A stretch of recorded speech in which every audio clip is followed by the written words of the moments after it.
Today we're going to talk about the binding tool and how to use it. It's really easy, it's super accurate, and it only takes 4 steps. The start of using this tool really begins with your thread tails. Make sure that you have a 10-inch tail on both sides, and make sure that you leave 12 inches from stop to stop. When I was doing this, I measured this with my tape measure.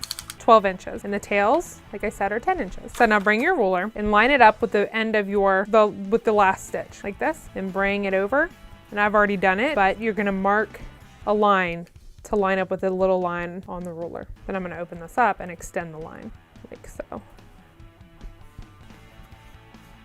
Okay, then we're gonna take the ruler line to line like this, and we're gonna cut along this edge just like if it were a ruler.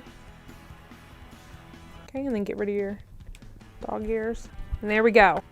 One side is finished. You know how it was like this? We're gonna flip it 190 degrees, or 180 degrees, 180 degrees, and do the same thing on this side. Mark the line, open it up, mark the line again, extend the line.